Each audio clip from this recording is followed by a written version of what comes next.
Bonjour et bienvenue à l'émission Vie de foi. Aujourd'hui, j'ai le plaisir de recevoir dans les studios le pasteur Pierre Beumier et son fils, le pasteur Nathanaël Beumier, tous les deux qui nous viennent de la Belgique. Bonjour et bienvenue. Bonjour. Bonjour. Gloire à Dieu. Nous avons vraiment eu du bon temps hier en parlant du surnaturel. Nous avons établi la première chose très importante, que le surnaturel est encore pour nous aujourd'hui, parce que Jésus n'a pas changé. Il est le même hier, aujourd'hui et éternellement. Amen. Et aujourd'hui, on va parler justement comment on peut vivre le surnaturel. Et vous allez nous parler de l'onction du Saint-Esprit. Amen. Donc, vous croyez dans l'onction, oui. Vous avez vécu des temps dans l'onction, et même aujourd'hui, je crois que nos amis à la maison pourront vivre l'onction du Saint-Esprit, qui n'est pas limitée à nous, là, sur le plateau, mais partout à travers les nations, les gens vont recevoir de l'onction de Dieu. Amen. Amen. Amen. Donc, je vous invite à partager, peut-être, pasteur Nathanaël, si tu veux nous partager ce que le Seigneur a déposé sur ton cœur par rapport à l'onction de Dieu. Alors, l'onction, c'est quelque chose que j'ai réalisé d'où ça venait. L'onction, la première fois qu'on en parle dans la Bible, c'est lorsqu'on parle de Moïse qui va oindre Aaron pour le service. Et à chaque fois qu'on parle d'onction, c'est quelque chose, on parle d'une mise à part, on parle de dédier quelque chose à Dieu. Et souvent, on pense que l'onction, c'est simplement une puissance, peut-être, mais l'onction, ça représente la mise à part. C'est Dieu qui met à part, on est mis à part pour un service, pour quelque chose de particulier, un appel, et il nous est donné une grâce par rapport à cet appel qu'on a sur notre vie. Et dans Actes 10, 38, on voit que Dieu a oint Jésus-Christ de Nazareth, et il l'a oint du Saint-Esprit et de puissance. Et on voit que si Jésus avait besoin d'être oint, si Jésus avait besoin d'être mis à part, si Jésus avait besoin de recevoir le Saint-Esprit, la puissance, pour justement qu'il aille guérir ceux qui étaient malades, de la même manière, nous aussi, nous avons besoin de l'onction de Dieu. Et je pense que on ne doit pas dénigrer cela, on ne doit pas dire que c'est pas si important que ça finalement, tant qu'on a Jésus dans notre cœur ou qu'on est simplement baptisé du Saint-Esprit, c'est suffisant. Mais non, nous avons besoin de recevoir cette grâce particulière pour un service particulier. C'est-à-dire que je pense que si par exemple on est appelé, et nous le sommes tous, à prier pour les malades et les voir guéris, on a besoin à un certain moment d'être oint pour ça et dire voilà, maintenant Dieu me oint. Pas simplement oint par un homme, mais oint par Dieu, évidemment, peut-être au travers d'un homme, mais oint par Dieu pour un service et pour une grâce, parce que finalement, on voit que ce n'est pas nous, c'est pas par nos forces, c'est pas parce qu'on est plus spirituel ou parce qu'on lit plus la Bible ou parce qu'on prie plus, c'est simplement parce que Dieu nous a fait grâce de pouvoir faire ce que lui veut qu'on fasse et de pouvoir voir des choses extraordinaires se passer. Et je pense, une chose aussi que j'aimerais dire, c'est que lorsqu'on est mis à part, c'est qu'on accepte finalement de faire un sacrifice et de dire « Ok, je suis dédié à ça, je vais me consacrer à cela ».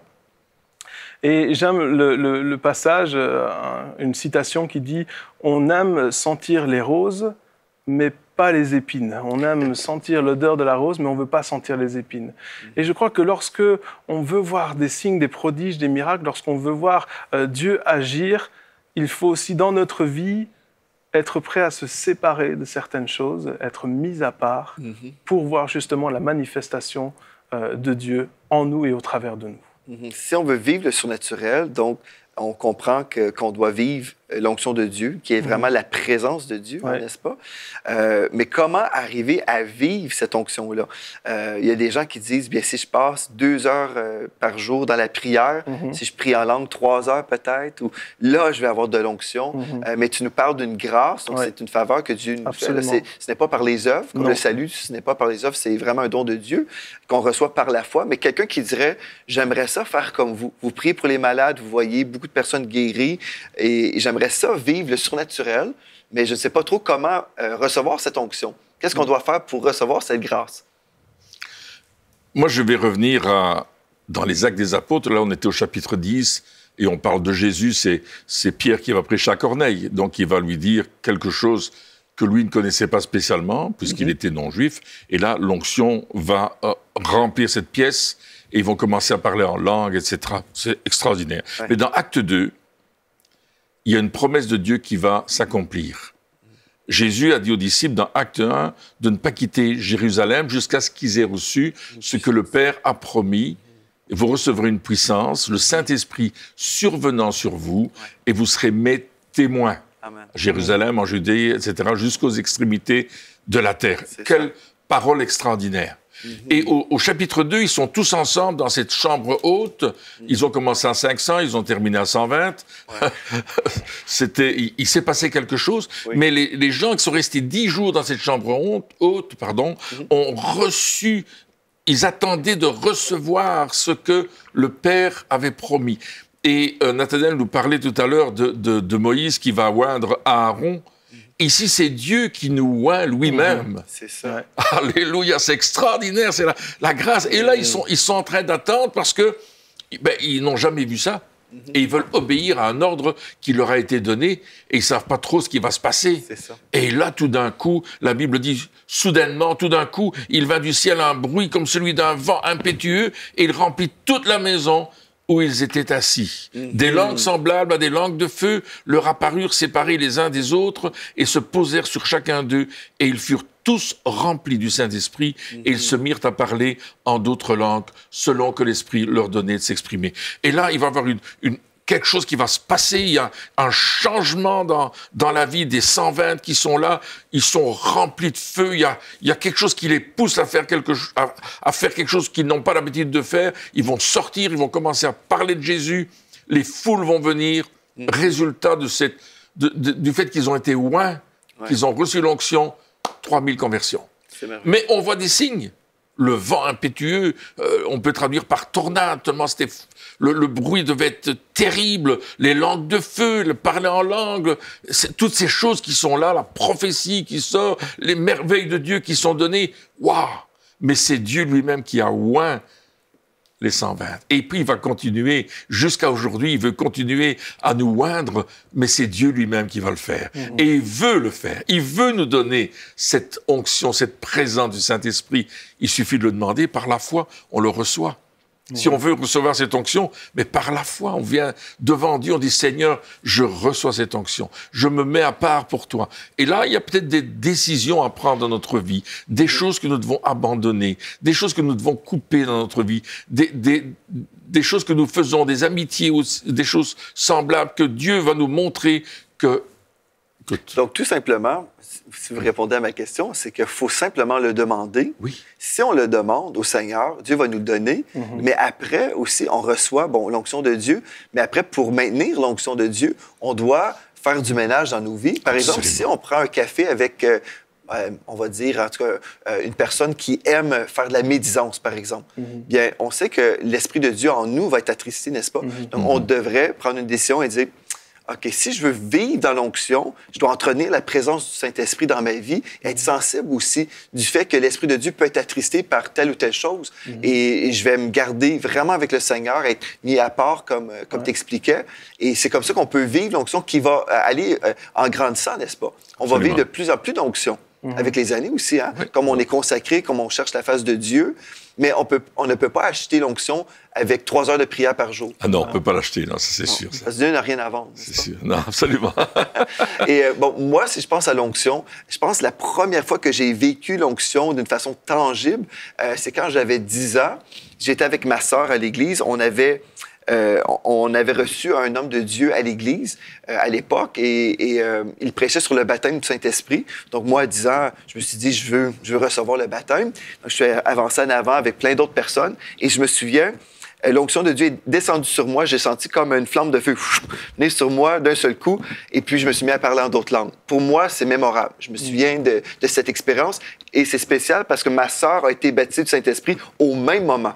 C'est comme si le Saint-Esprit se promenait d'une personne sur l'autre, mais je l'ai ressenti et ma vie a changé à ce moment-là. Moi, j'ai un souvenir de l'onction. Je ne sais pas si vous voulez raconter peut-être des choses que vous avez vécues dans l'onction de Dieu pour illustrer, pour ceux à la maison qui diraient, mais c'est quoi ça l'onction? Qu'est-ce qu'on devrait ressentir ou ne pas ressentir? Oui. Tu as vécu quelque chose Alors de fort. oui, moi j'avais été à une rencontre de jeunesse en France, à Mâcon, et où il y avait vraiment un réveil qui était en train de se passer là, dans les années 97-96. Et je me souviens que j'étais arrivé là-bas et puis je voyais des gens qui rigolaient, je voyais des adultes qui étaient par terre, qui essayaient de se relever, qui n'arrivaient pas à se relever sous la puissance de Dieu. Et je voyais des enfants de 5 ans qui priaient pour les malades étaient guéris, c'était extraordinaire. Et je voyais les gens qui vivaient des choses. Et je me souviens que je disais, Seigneur, moi j'aimerais vivre ça, j'aimerais aussi rigoler, j'aimerais aussi me plier en deux, enfin je sais pas. J'avais envie de vivre ces choses-là. Et alors que j'étais là, j'ai rien reçu. Il n'y a rien qui s'est passé. Mais dans mon cœur, j'étais pas satisfait. Je voulais pas lâcher Dieu jusqu'au moment où il m'est touché, un peu comme Jacob en disant, Seigneur, je veux pas te lâcher jusqu'au moment où tu m'as béni. Et c'était vraiment mon attitude. C'était, OK, je suis retourné de ce camp-là. J'avais pas reçu ce que je voulais, mais je lâchais pas l'affaire. Et j'étais là, Seigneur, je veux vraiment être touché par toi. Et je me souviens qu'un jour, un orateur est venu à l'église de mon père, hein, et on était là, on était en train d'écouter le message. Et puis, à un certain moment, je pense que c'était à la fin du message, il prie ou il était encore en train de parler, je ne sais pas. Et tout d'un coup, je sens la puissance de Dieu qui tombe sur moi. Je me retrouve en dessous de ma chaise, en train de rigoler. Et puis, à l'époque, il n'y avait personne qui avait vraiment vécu ça dans le coin. Donc, il se demandait ce qui se passait. Et pendant 3 heures, j'ai rigolé, sans pouvoir m'arrêter. J'avais mal au ventre tellement je rigolais, ce que j'étais en train de... Et vraiment, j'étais touché par Dieu. Mais c'est pas la manifestation qui est importante. L'important, c'est que à partir de ce moment-là, ma vie a changé. Mon attitude a changé, mon caractère. J'étais dans le fond de l'église tous les dimanches, en train de dormir pendant la prédication. Et là, à partir de ce moment-là, j'étais devant, en train d'écouter ce que Dieu avait à dire. J'étais dans ma chambre tous les jours, je priais, je passais du temps dans la présence de Dieu, parce que ce que j'avais reçu, je voulais non seulement le maintenir, mais que ça devienne de plus en plus fort. J'étais pas encore satisfait, je voulais encore plus. Et je me souviens que juste après, on a eu une campagne d'évangélisation. Et il y a plusieurs personnes qui ont été baptisées dans le Saint-Esprit à ce moment-là. Et il y avait une tente, un chapiteau qui était dressé. Et nous, on était dans l'église en train de prier pour ceux qui allaient venir. Et on passait des heures à prier. Et puis, je me souviens le Saint-Esprit tombait. Et puis, boum. Et puis, c'était comme une balle qu'on se lançait. Un rigolait. Et puis, il lançait la balle à l'autre qui commençait à rigoler. Puis, il s'arrêtait, il lançait la balle. Et puis, c'était extraordinaire. Mais encore une fois, la manifestation, la manière dont ça se fait, je ne pense pas que c'est ça qui est important, de tomber, de rester debout. Et il y en a même qui reçoivent l'onction sans forcément qu'il y ait rien qui se passe physiquement. Hein. Mais l'important, c'est ce qui se passe après.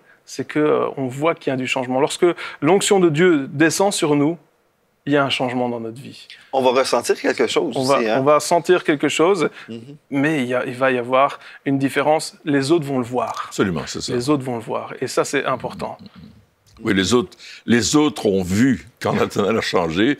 Le dimanche matin, c'était plus nous qui disions « Allez, les enfants, on se dépêche ». Là, ils disaient « Papa, maman, on va être en retard. » Wow. C'était vraiment toute la différence. Hein? Il faut aller à la réunion de prière. Et on va à la réunion de prière ce soir. Il ne faut pas manquer ça. On y va. C'était vraiment toute une différence de vie. Et puis, il a fait le ménage dans sa vie. Il a fait le ménage dans sa chambre. Il a fait le ménage partout. Wow. Tu vois, quel miracle, le ménage de sa chambre. Pas physique. Hein? Mais ça, il y avait encore du travail pour ça. Mais vous savez, des fois, moi, j'ai côtoyé plusieurs chrétiens de toutes sortes de milieux. Et la majorité des chrétiens, je dirais, ont peur du surnaturel. Absolument, ils ont peur. Et on a toujours relié le surnaturel au monde des ténèbres. Dans le monde chrétien, moi, je trouve que c'est flagrant. C'est comme si le seul qui a le droit de vivre le surnaturel, c'est Satan et ses anges. Et nous, les chrétiens, nous devrions étudier la Bible, et c'est sérieux. Et puis, ne pensons pas qu'on peut même ressentir la présence de Dieu, là. Non, mais il y a toutes sortes de pensées, puis je n'arrive pas à comprendre comment nous pouvons croire dans un Dieu surnaturel et ne rien vivre. Parce que si notre Dieu est surnaturel, il est vivant, mais quand Dieu met son doigt sur nous, celui qui a créé le ciel et la terre, là, tout ce qu'on peut voir, Dieu est grand, il met son doigt sur nous, on ressent quelque chose. Et moi, la première fois que j'ai vécu quelque chose vraiment puissant avec Dieu, je me demandais même si j'étais pour survivre l'expérience, tellement c'était puissant. Mais moi, ce que je trouve vraiment révélateur, c'est comme tu viens d'illustrer, c'est que quand on a une touche de Dieu, il va y avoir il va y avoir des fruits après. On va reconnaître l'arbre à ses fruits. Absolument. Donc, quand tu as vécu cette onction-là, tu avais le goût d'aller à l'Église, tu avais le goût d'être dans la présence de Dieu, et tu as eu cette soif de Dieu. Est-ce que c'est le diable qui va créer une soif spirituelle pour la parole de Dieu, pour la lecture? Non. Non. Bien sûr que non. Donc, on devrait examiner ces choses-là et voir si un jeune homme a soif de Dieu parce qu'il a vécu quelque chose. Bien, gloire à Dieu pour ça. Il y a des gens qui vont peut-être être dans le mépris en disant « Pourquoi rire? » Mais moi, j'ai connu des personnes qui ont ri dans l'esprit, justement parce que Dieu voulait faire quelque chose à l'intérieur, voulait amener une guérison. Il y a des gens qui sont dans une dépression. Et c'est merveilleux. Des fois, on peut voir une personne touchée par Dieu, mais qui se met à rire, mais on ne connaît pas la vie de la personne. Peut-être la personne a vécu quelque chose de terrible dans sa vie, et là, d'un seul coup, l'Esprit de Dieu vient et restaure la vie d'une personne. La personne se met à rire. Mais gloire à Dieu. Dans d'autres moments, j'ai vu une personne se mettre à pleurer. Mais c'est correct. Dieu l'a touché comme ça. Mais Dieu se manifeste de toutes sortes de façons, n'est-ce pas? On ne recherche pas la manifestation. Nous recherchons Dieu qui va se manifester. Êtes-vous d'accord avec moi? Amen, tout à fait. On a vu des gens qui tombaient dans l'esprit. On se demandait, mais qu'est-ce qui se passe? Qu'est-ce qu'ils vivent? Et quand ils se relevaient, ils disaient, waouh! Il y a quelque chose qui est sorti de moi, j'ai été transformé. Et la Bible dit dans le psaume 34, au verset 8, « Sentez et voyez combien l'Éternel est bon. Heureux l'homme qui cherche en lui son refuge. » Alors, on peut sentir, on peut voir aussi combien Dieu est bon. Quand on voit quelqu'un qui est transformé par la présence de Dieu, waouh, il se passe quelque chose. Et on a besoin d'entrer dans cette dimension de la consécration, de l'onction, de la mise à part, pour servir Dieu. Amen. Pour le servir, parce que nous servons un Dieu saint. Et on va marcher dans la sanctification, dans le fait qu'on va mettre nos vies en accord avec ce que la parole déclare, en ce que Dieu déclare. Amen. Vous savez, dans le même passage, dans le même chapitre, le psaume 34, au verset 6, il est écrit « Quand on tourne vers lui les regards, on est rayonnant de joie et le visage ne se couvre pas de honte. Quand un malheureux crie, l'Éternel entend et il le sauve de toutes ses détresses. » Et au verset 9, le texte que vous avez cité, « Sentez et voyez combien l'Éternel est bon. » Et j'aime ça, le texte qui poursuit en disant « Heureux l'homme qui cherche en lui son refuge. » Nous serons heureux si on recherche vraiment la présence de Dieu et que le Seigneur soit notre refuge. Mais le texte ici, là, verset 9, « Sentez et voyez combien l'Éternel est bon. » Moi, je peux vous dire, j'ai été élevé chrétiennement et je me souviens d'une réunion spéciale où le pasteur, l'évangéliste Bertrand Bouchard, que vous connaissez, il prêchait justement sur la bonté de Dieu, sur les dons du Saint-Esprit et tout ça. Il a lu ce texte, le psaume 34, verset 9. « Sentez et voyez combien l'Éternel est bon. » Et moi, dans ma jeunesse, je crois que j'avais peut-être 12 ans, et dans ma jeunesse et dans ma simplicité, j'ai cru littéralement ce texte-là. « Sentez et voyez que l'Éternel est bon. » Et je me souviens, comme le frère Bouchard prêchait, j'ai senti des roses. Je ne sais pas si vous avez déjà vécu ça. Oui, mais j'ai senti... Wow, mais c'est quoi ça? C'était une manifestation du Saint-Esprit. Et là, j'ai vu son épouse, la sœur Janine, qui sortait des salles de bain, des toilettes pour nos amis en Europe. Et puis, je suis allé la voir. J'ai dit, avez-vous mis du push-push en sortant de la salle de bain? Parce que je sentais tellement les fleurs. Et il y avait une sœur à l'église aussi qui sentait la même chose. Et puis, elle me dit, mon jeune homme, elle dit, s'il y a quelque chose que tu peux sentir, c'est de l'eau de Javel. Parce que je lave avec l'eau de Javel. Elle dit, non, il n'y a pas question de push-push, comme on dit ici au Québec. Donc, dans ma simplicité, j'ai entendu ce texte-là, « Sentez et voyez que l'Éternel est bon. » Et j'ai senti la bonté de Dieu. Et Dieu est vivant. Dieu, moi, je crois, là, le ciel, c'est tellement glorieux. Les fleurs ne meurent jamais au ciel, n'est-ce pas?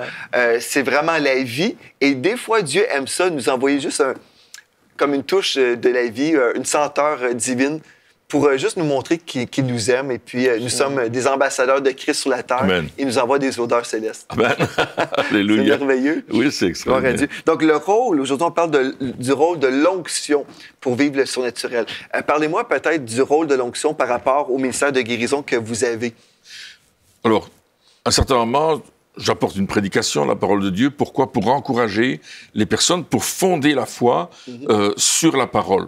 Ouais. Et à un certain moment, il y a des paroles de connaissance qui viennent. Bien sûr, je donne des exemples de guérisons qu'on a vécues. Ça fortifie la foi des gens qui sont là. Parce qu'ils se disent, waouh, si telle personne a pu être guérie de cette maladie, moi, je peux l'être aussi. Ouais. Et puis, tout d'un coup, les paroles de connaissance viennent. Et je me souviens, on était chez le pasteur Kabouya à Montréal, et j'ai une parole. Le Seigneur est en train de guérir un genou maintenant, au nom de Jésus. Et il y a un homme qui est dans la salle. Et cet homme, il vient des États-Unis. Il est venu exprès pour la Réunion. Et c'est un camionneur, et son problème, c'est les genoux. Ah, ouais. Et au moment où la parole est prononcée, ça frappe son genou qui lui faisait mal, et la douleur disparaît et ne revient plus. Et plusieurs jours plus tard, il m'a envoyé un texte en disant « Plus de douleur, c'est fini ». Donc, là, à un certain moment, tu as des paroles de connaissance. Et puis, je dis aux gens, avancez-vous, on va prier pour vous. Certains s'avancent, il y en a d'autres qui sont guéris à leur place sans qu'on fasse rien du tout. Ils sont guéris, les maux disparaissent. Une dame m'a dit l'autre jour, pendant que vous prêchiez, la douleur a disparu. Et j'ai absolument plus mal. Donc, les gens s'avancent, et puis je commence à prier pour chaque personne. Et là, moi, je suis plus là. Je suis dans un autre monde. Je ne peux pas expliquer. Je prie pour les gens, et je me réjouis avec les guérisons, je fais participer la salle, mais c'est comme si j'étais dans une autre dimension. Et je prie pour les gens, et je sais que c'est l'onction qui m'accompagne. Et quand j'ai fini, ma femme me dit, t'étais dans l'onction? Je dis, ouais, je sais pas. Il y a tant de guérisons. Je dis, parce que je sais même pas les guérisons qu'il y a. On me dit, qui c'est qui était guéri? Je dis, oui, je me souviens la dernière ou l'avant-dernière personne, mais les autres, je me souviens plus. Wow. Alors ma fille, elle prenait des notes pour dire qui avait été guéri de quoi. Wow. Parce qu'au fur et à mesure, je fais témoigner les gens tout de suite de leur guérison. Je leur demande ce qui se passe, comment ça va. Et je leur demande aux gens, mais vous en êtes où là avec la guérison? De 0 à 10, à quel niveau vous êtes? Et puis les gens me disent, 5. Il dit 50 de mieux. Puis je vois la salle, je dis, allez, on applaudit le Seigneur, on prie ensemble, venez avec moi prier. Et on continue jusqu'à ce que la personne reçoive sa guérison. Et ça, c'est quelque chose de fort. C'est merveilleux. Et je pense aussi, comme vous dites, quand vous êtes dans l'onction, vous oubliez que vous êtes même là en train de faire ces choses-là. Absolument. Vous êtes vraiment connecté avec l'Esprit de Dieu. Et je pense que c'est important parce que ce que Dieu veut, c'est qu'on comprenne que c'est lui l'auteur de la guérison. Amen. C'est lui qui fait la guérison. Donc, on se rend disponible, on prie pour les malades. Et c'est merveilleux, justement. Je ne sais pas si toi, Pasteur Nathanaël, quand tu pries pour les malades ou tu as vécu des choses semblables comme ton père, ou on oublie finalement, on est là, on prie pour les malades. Et moi aussi, j'aime ça faire ça parfois. Dire, maintenant, tu ressens tel niveau. Je ne sais pas de ton expérience, comment toi, tu vis l'onction dans la guérison. Oui, c'est à peu près la même chose. C'est comme s'il y a une connexion qui se fait.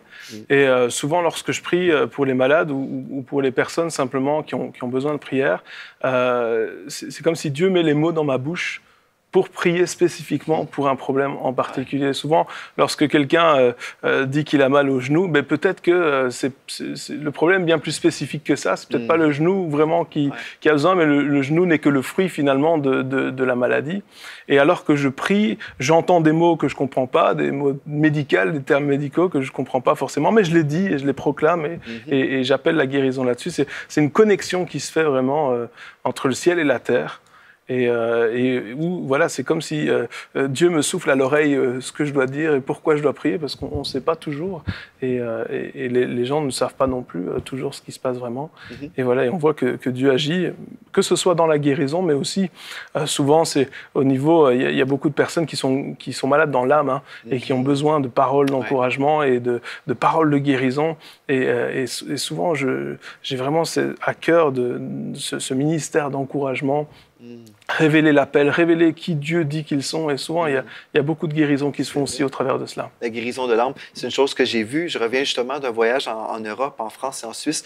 Et j'ai reçu souvent la parole de connaissance. Et c'était spécial parce que j'ai prêché dans plusieurs églises et à chaque fois, j'entendais la parole angoisse. Il y avait comme vraiment de l'angoisse dans la vie des gens, un esprit de crainte aussi, d'inquiétude. Mais on sait que l'inquiétude, c'est un péché, mais on sait aussi que les gens peuvent vivre toutes sortes d'angoisses. Et j'ai prié pour tellement de personnes qui ont été libérées de cette angoisse. Ouais. Il y a des gens qui vivent toutes sortes de tourments à ce niveau-là. Donc, Dieu veut guérir à tous les niveaux, même au niveau de l'âme, certainement. Donc, c'est super. Et justement, je pense à la façon que Dieu opère hein, dans les ministères. Nous sommes tous différents. L'onction de Dieu est pour tous, mais comme pour toi, tu dis que tu entends.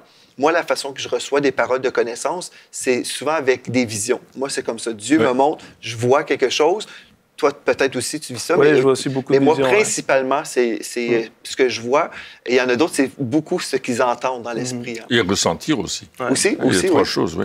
Ouais, comme vous pouvez ressentir un malaise, par exemple. Oui, ça, vous pouvez sentir une douleur, comme tu as senti la douleur tout à l'heure dans la côte. C'est ça. Oui, tout à fait. C'est que l'Esprit de Dieu travaille, mais ce que Dieu veut, c'est qu'on puisse l'accueillir. Ouais. C'est lui la source de la guérison. C'est lui qu'on veut vivre là, dans nos réunions. Donc, pour vous à la maison, aujourd'hui, vous nous entendez parler de ce Dieu surnaturel, ce Dieu qui guérit encore les malades. On aimerait ça aujourd'hui vraiment s'accorder avec votre foi pour recevoir votre percée. Je vais demander, Pasteur Nathanaël, est-ce que tu aimerais prier aujourd'hui pour les gens qui ont un besoin, que ce soit physique ou peut-être au niveau de l'âme, ces gens ont besoin d'une touche de Dieu. On veut prier pour eux aujourd'hui.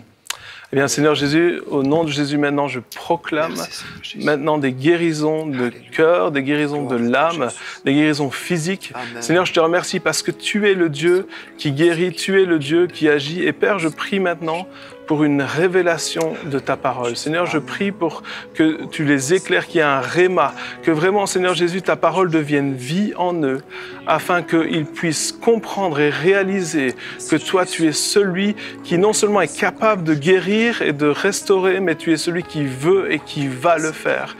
Et Père, au nom de Jésus, maintenant, je veux briser tous les mensonges de l'ennemi qui voudrait dire que c'est pas pour eux, mais pour quelqu'un d'autre. Je déclare que ce sont des mensonges et je les casse au nom de Jésus-Christ. Et je te déclare maintenant, non, ce n'est pas pour les autres, c'est également pour toi. Amen. Dieu veut te toucher, toi, maintenant, là où tu es. Reçois ta guérison. Saint-Esprit, je te remercie parce que tu descends maintenant. Tu descends maintenant dans les pièces, dans les chambres, dans les salons, maintenant, au nom de Jésus-Christ. Et la présence de Dieu est là, l'onction de Dieu est là maintenant. Reçois-la pour ta vie, reçois-la dans ton cœur, reçois-la dans ton corps, parce que Dieu te guérit. Je vois qu'il y a quelqu'un qui a le côlon qui est enflammé et le Seigneur te guérit maintenant. Amen. Au nom de Jésus. Je vois quelqu'un aussi qui, effectivement, comme le pasteur Joël disait, que tu as des angoisses, tu sens qu'il y a des choses, à chaque fois tu es stressé. Et je proclame la paix de Dieu maintenant sur ta vie. La paix de Dieu descend maintenant et calme ta vie et ton cœur. Et le Seigneur guérit ta douleur maintenant. Merci Seigneur pour ce que tu fais. Au nom de Jésus. Merci, Amen. Dieu. Et je reçois une parole pour quelqu'un. Vous avez toujours comme un malaise, comme c'est peut-être un mal de tête, mais derrière les yeux, je ressens comme une pression derrière vos yeux. Ça vous fatigue, c'est vraiment énervant. Là. Et Dieu vous restaure en ce moment même au nom de Jésus. Soyez guéris, soyez totalement affranchis de cette chose-là. Amen. Merci d'avoir été là à l'émission aujourd'hui. On va poursuivre demain et vous êtes les bienvenus à participer à cette émission. Donc, d'ici à demain, soyez richement bénis.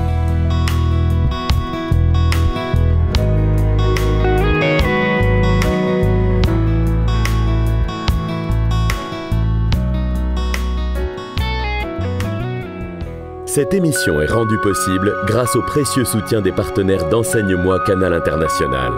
Retrouvez tous nos programmes sur emcitv.com.